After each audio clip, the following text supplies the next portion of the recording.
What up, Underground 4 family? Coming to you from Zoom today, so you already know we're doing some funnel stuff.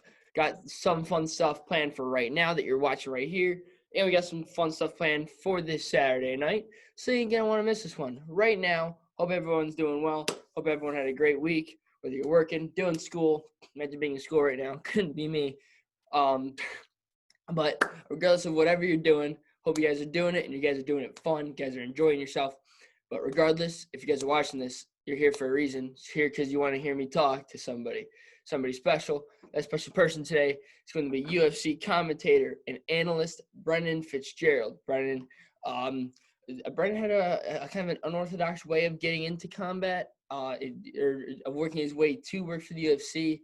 And if you guys know anything about me and this channel, I kind of started it, one, because I was bored.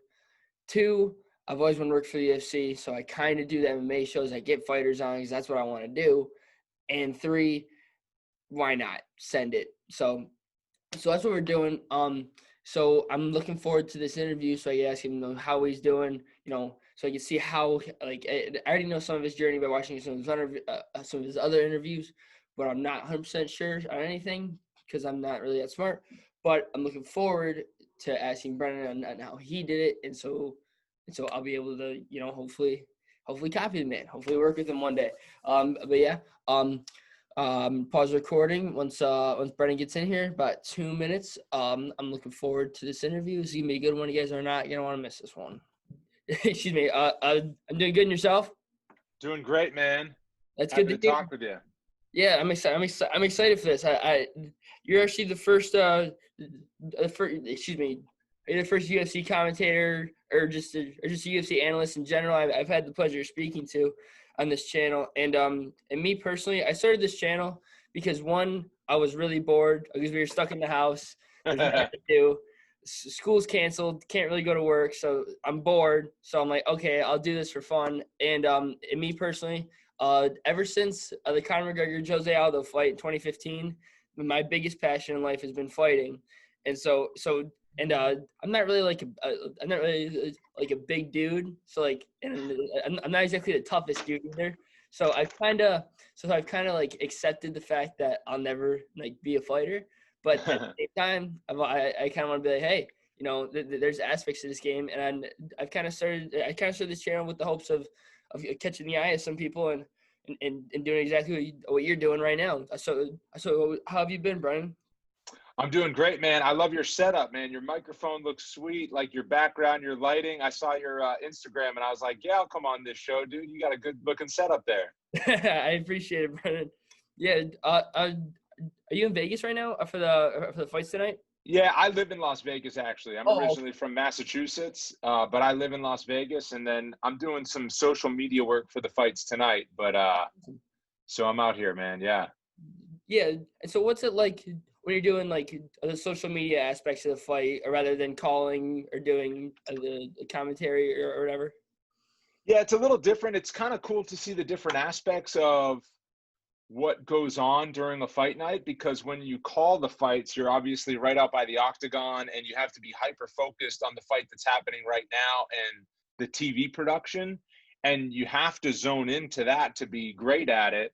And you kind of forget that there's a lot of moving parts behind the scenes, the backstage reporters, that the workflow that they go through on a nightly basis for a fight night, our social media team, like the medical teams, like you can kind of see it all happen a little bit from behind the scenes. So it's pretty cool in that aspect. And then as far as what I'm doing, it's really laid back and casual when you're doing the social media. We're on Facebook on the UFC channel, and I do some interviews with the winners and, do some gambling picks throughout the night and stuff like that. So it's nice, laid back, casual. You kind of get to be a fan like everybody else and watch along and then talk to the winners.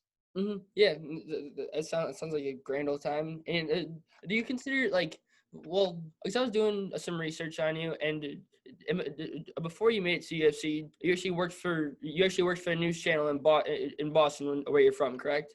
Yes. Okay, and so do you still feel like I shouldn't say like a pressure, but is there like a whole different amount of pressure? Like, okay, I've got to perform at my best when you're calling fights, or is it kind of Yeah. eh? I get what you're saying. Calling live events, I don't feel pressure in terms of nerves necessarily because I've done it enough now, but I do recognize that this isn't just calling some highlights and, doing a talk show, doing a recap show, or previewing something that's coming up. Basically the difference between calling live events and being in the studio and doing that kind of work is when you're in the studio, you're either talking about something that hasn't happened yet or Mm-hmm. something that's already happened. Mm-hmm. And when you're calling live events, whether it's a game, whether it's fights or whatever, you are calling that event in real time. Like, you have to be focused in on that, and mistakes are more pronounced when you miss something. If you miss something and you're on the broadcast and calling the action, like that's a mistake. That could really it just doesn't serve the viewer as well. But if you make a mistake on a studio show, you can kind of flub, mess up, and laugh it off, and it's just a conversation like we're having right now. So it is a lot different. There's definitely more of a focus to calling a live event, and that's one of the things that makes it so much fun. I mean, I did studio work for a long time. That's pretty much all I did. And once I started, I called a few basketball games when I was with ESPN.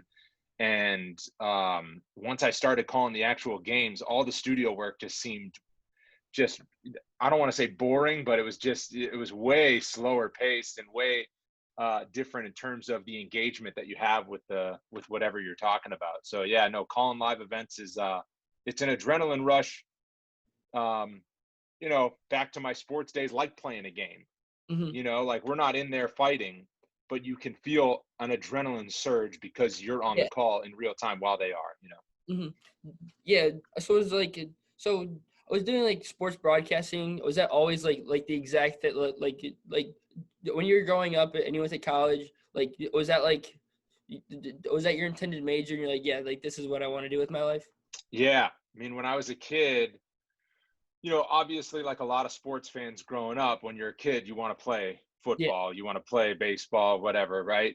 Hockey, for me, it was hockey and football were my two favorite sports. And so, but I don't want to say like those, I don't think we should ever crush dreams and be like, you won't be good enough to play. But the reality is it's really, really tough to be a professional athlete, right? That's just the reality. But I just loved sports so much that I was like, I'm going to have to work in sports in some way. And like, from when I was a kid, under 10 years old, I always loved watching sports on TV, and I loved the call of the game as part of the experience. When you're in the driveway and you're shooting baskets, you're always kind of announcing in your head, right? Like, exactly, because that's what it sounds like on TV. So I, like many other kids, I loved that. And then I found out when I was really young that was a career.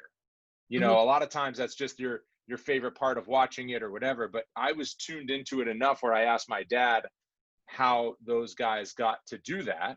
And like, how the ones that are talking at the beginning of the game, how are they doing that? And like, I found out that was a career, and I was sold. My whole life after that was like, that's what I'm going to do.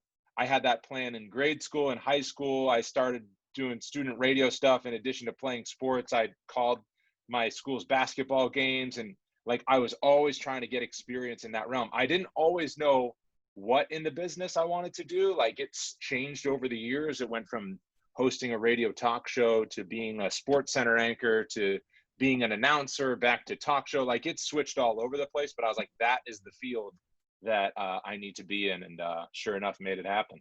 Yeah, it's awesome. It's a great story, Brennan. I'm real happy for you that you're living out your dream. Excuse me. So yeah, I was, excuse me. I was going through your Instagram. I was looking at some of your pictures, and you work for a new station in Boston, correct? Like doing like sports and stuff. Yeah. Yep. So you actually get to be on the field when the Red Sox won the World Series a couple years ago. I did. Yeah, back in 2013. Yeah. Excuse me. And so that like a dream come true. Your hometown Boston Red Sox win the World Series, and you get to be on the field for it. Was that kind of like well, like this is real life moment?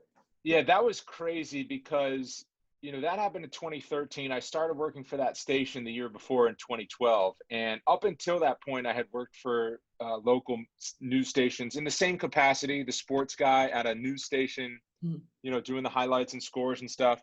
And, I was in rural Texas. I was in, Wyoming to start my career. So I was covering small time sports, and Mhm. I always knew that I could get to a big spot. But the way that it unfolded for me to land in Boston, which was just such a dream job kind of experience, and then to have the teams be successful while I was there. Now that was the only championship that I got. I was there for 2 years, and like the Patriots actually didn't go to the Super Bowl for the 2 years that I was there. I think I nailed it right in the middle, right? They lost to the Ravens in the conference title game, and then they lost to the Broncos in the conference title game. Mhm. So I didn't get a Super Bowl with the Patriots. But I did get the Red Sox World Series win, and yeah, man, that was just awesome. And um, really the first kind of moment was actually in 2012 when I first got there, and the Red Sox fired Bobby Valentine, and they had a horrible season in 2012. And I had just gotten there like in August. That they were in last place by a mile. The team was in turmoil, and the first time that I actually got to work at Fenway Park, it was like I was going to cover the fact that they fired their manager because they were so bad. Yeah. But I still, and I had been to Fenway Park a bunch of times, but there I am going in with a camera guy with a microphone ready to do interviews. And we were just kind of walking up the ramp, and then you look to your left and there's the field at Fenway Park. And I was just like, oh, I'm really doing it. Like I'm here covering Red Sox. Real And then life. 2013 was cool. Most of it happens from a studio. So I didn't even go to a lot of the games, but then when playoff time comes and you're at batting practice, you're on the field before the game, on the field after the game, like, talking to David Ortiz after he wins the ALCS MVP. Like it was a lot of long hours and hard work. And sometimes the bosses got on my nerves, and, there was some of that other stuff, but I always like kind of every day kept a moment to be like, I can't wait until this playoff run is over, but man, this is something special while it's happening, because these pictures, these memories of, me doing this is just something that a lot of people don't get that chance. And I was lucky to. Yeah, I mean, well, me personally, I'm from Detroit, so it's like all our Okay. sports Oh, teams. so we went to Detroit. We beat the Tigers that year. Yeah. Oh man. We beat the Tigers. And so I had never really traveled to cover sports either in that capacity. So that was cool too. Like we stayed at the DoubleTree in downtown Detroit. Mhm. Went to Comerica Park. Comerica Park, by the way, their after game lounge for the media, like out in right field, the Tiger Club. Oh yeah. Oh man, Is it nice? that is some high class living right there. That's like open bar.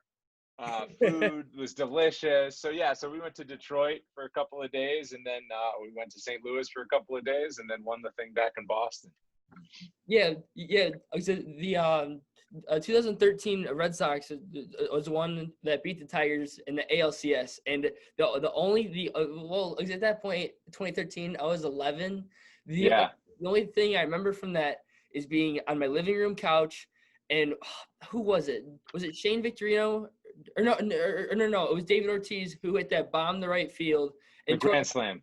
Yeah. over the wall. I'm like, yep, Tigers lost. There goes my Yeah, Torrey Hunter right over the wall. His legs were the funny viral moment out of that was the security guard that was in the bullpen had his hands up right next to Torrey Hunter's. His legs were up. Man, that was crazy. Yeah, I remember as soon as that happened, I was like, okay, yep, Tigers lost. Changed the whole series. That changed the whole series, Tigers were getting ready to go home with a 2-0 lead, man. That was crazy. I was so excited. As soon as that happened, I was like, oh, man. Like, I'm only like 10, 11 years old, and I can feel the momentum. I'm like, uh-oh, this ain't looking good. Yeah. No, I mean, it's a tie, like, because, you're from Boston, so I know you're lucky you got the Patriots there insane. Red Sox had an off year. Boston Bruins are always good. And Celtics are looking good. Back here in Detroit, we have absolutely nothing going for us at the moment. Yeah, I know, man. It's tough, man. You know what's funny is like I've kind of shed a lot of the Boston fandom. Like I haven't shed it. Like I'll always have those memories and stuff. And I love the Bruins a lot. Like the Bruins are kind of my team. But I will say when you get into the business of covering sports, it kind of depends. Like I work with people that are also from Boston that live out here in Las Vegas, and they are still huge Patriots fans, huge Red Sox fans, right? And to me, I think partly from the aspect that I lived there and I covered them and it became work, right? When the Red Sox were doing well, it was work. And when the Patriots were playing, everyone from the outside is like, oh, you're lucky you get to go to all the Patriots games. Mm-hmm. But it's very different than when you're a fan at home with your family watching your team on a Sunday, or I had to put on, you know, a shirt and tie and go watch the game from the press box and then go out in the parking lot and do live shots for the local news for the next 4 or 5 hours. Like it was still cool in its own way of covering the team and you get to go in the locker room, but it's a very different thing. So once you see it from that lens, it kind of changes it too. So I'm not like this huge Patriots fan now anymore, honestly. Like I'm a big Tom Brady fan. I'm a huge Tom Brady fan. I just for beyond the fact that he played for the Patriots, but just like his way of life, like, you know, I'm drinking my water with electrolytes in them, like TB12 method. Like I just, you know, the guy's 43 and he, you know, looks the way he does, still playing in the league. So I'm always going to pull for Tom Brady as long as he's around. And then like, I live in Las Vegas, man. People can't believe it, but it's just like if the Raiders are doing well, that's cool to me. You know, we just got the Raiders in Vegas. My son's going to grow up in Las Vegas. I'm not going anywhere anytime soon. Mm-hmm. So, and I've never been the biggest fan of Cam Newton. Yeah. So that's where it lies. But, you know, I always have those ties to Boston. I still have family that lives back there. And it's okay. Yeah. Yeah. So I'll say this, though. We lost in everything for a long time, just like Detroit right now. Yeah. And the way up is fun, man. The journey is the reward. Like when the Red Sox, they win too much now in the worst way. So they won in 2004. That was the best. They snapped the curse. You know, you were born in what? 2002? Yeah, so you don't remember this. But in 2004, man, that was legendary. They beat the Yankees down 0-3. Then they win the World Series for the first time in like 100 years. And that was the best thing ever. Then they win in 2007. It was cool. A little less special. Then they went into 2013. The really cool part of that was I got to be a part of it. Then they went in 2018. They've won at these intervals where it's just like, okay, they're good again. Okay, now they're bad. Like, and the Patriots too, man. If the baseline becomes your season is only successful if you make it to the Super Bowl, that makes the regular season kind of boring. Yeah. Meanwhile, the Lions, you're living and dying on every play. You got DeAndre Swift drops the ball on week 1. You can't believe it. Right. But that's like, you're going to remember those emotions. That's the fun part of watching sports for me. So some people are like, I can't believe you say it that way. I can't believe that you would embrace the losing. But I'm just like, I'm telling you, man, like the Cubs fans are never going to have a better time than they've already had it. The Cubs fans already had their best sports fan experience of their whole lives. And it's never going to get better than that. Probably. You know, so keep that in mind, buddy. Keep that in mind. No, there's just so many Lions emotion. Like back a couple years ago, when they played the Cowboys, they were inches away from their first playoff win ever, and then pass interference on the tight end, blatant pass interference, no call. That's god awful. First game of the year, DeAndre Swift's gonna be our savior. Last play of the game, Matt Stafford throws an absolute dime, just drops it. We lose the game. It's tough. I hear you, buddy. I hear you, man. Yeah. So I was doing some research and I was trying to find like a way to doing the UFC calls and so you kind of just did like just a random open interview where you had to call a couple fights at UFC 212, I think. Yeah. So, but that wasn't. Yeah. That's how I auditioned for the Contender Series because my first inroad into the UFC was working for the Contender Series, and so they brought me out for an audition. And you know, it was an official audition. It wasn't like just send in your tape of calling stuff. It was like I had been laid off by ESPN, and you know, so I was basically looking for another job, and they saw that I was available, and they were doing auditions for the new Contender Series show that they were going to launch back then. And so they were bringing people in for auditions. We did the auditions out in Los Angeles and, you know, got the job. And then, you know, then it's like a working audition. Once I was with the Contender Series, it's like, all right, if I'm good enough at calling these fights, then maybe you can call some UFC fights because they had kind of a need in their play-by-play role. So that's kind of how that chain of events worked. Yeah, and so you were working at like Contender Series. That's caused you to become like a really good friends with Paul Felder, Michael Bisping, and Daniel Cormier, right? Yeah, I mean, those guys are great. Felder was the first one that I worked with. I met him before that first Contender Series show. But really, like, whenever you work with an analyst, you're just going to hopefully have good chemistry with them. You're going to line up and it's going to come across on the air well, because what you want is people that get along. And you don't always have to be similar types of people, but you do have to kind of have that respect for what the other does, and find a way to have some fun and get the best out of them, get the best out of an analyst. If you're not the expert, try to find ways to pull out information where, like, if you're watching the fight at home as a non-fighter, Mm-hmm. what would you want to know from Paul Felder?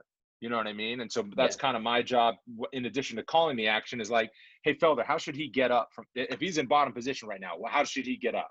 And then Felder might walk you through that. I can't do that, and he might not say it because to him, it's just, of course, that's how you'd get up. But not everybody knows that, right? So it'd be like, well, what he's got to do is he's got to scoot to the fence, and then he's got to get on his right hip so that he can push off his right arm and get back up.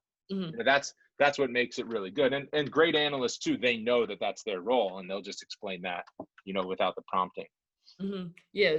So is there any like major hiccups in you making the transition to from working for a news analyst, or like just working for just calling like Boston games or whatever, or being in Wyoming to calling college basketball games for ESPN, and now you're calling fights? Like those are one part.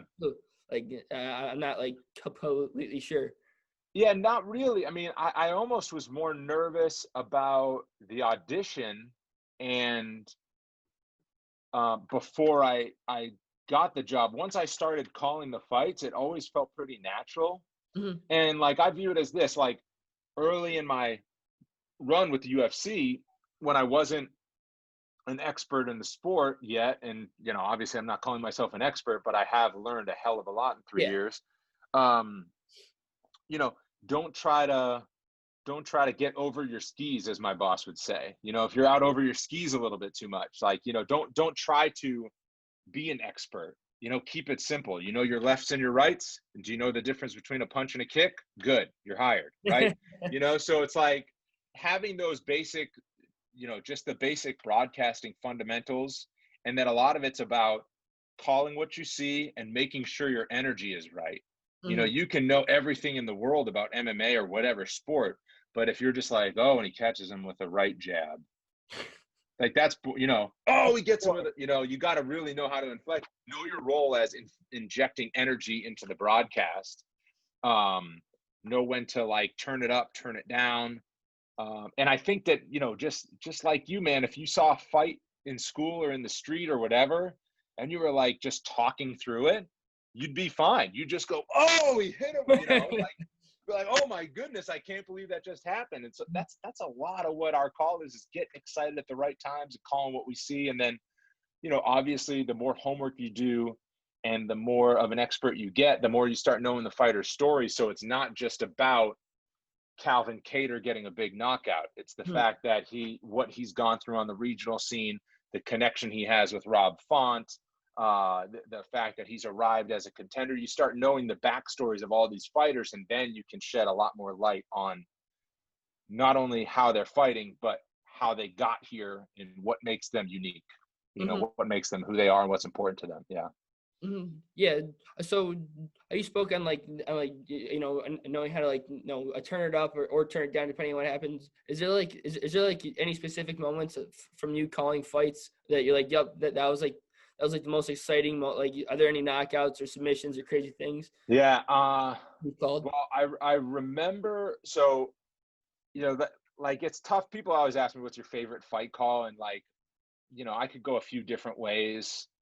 I love that Korean Zombie knockout over Hanato Moicano. It was like it wasn't the highest profile show, but I just really loved how I called it. I loved how the crowd reacted. And to me, that was just a really good piece of broadcasting that I've done. The Uriah Faber knockout in Sacramento, that was as excited as I've ever gotten. Yeah, from a broadcast table, because I knew how rare it was for him to get a knockout. He hadn't Yeah. had a knockout in like 12 years or something like that. He was 40. He was returning after 4 years away.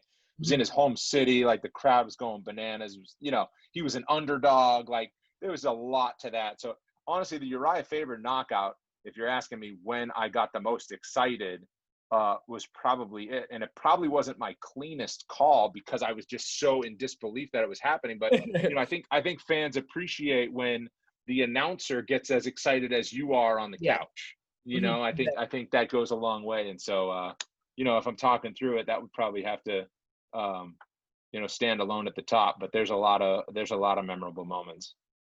Yeah, and so last thing I have for you, which it's actually kind of good, you just kind of built on it, is we're ever seeing some weird times right now, fighting with no fans, and you just talk about how you have to call like based off the crowd energy, based off Yeah. based off of people being there, but now there's nobody there. Has that been like really challenging for you at all, or is it Yeah. weird at first, and now you're kind of like, okay, Yeah. it's life.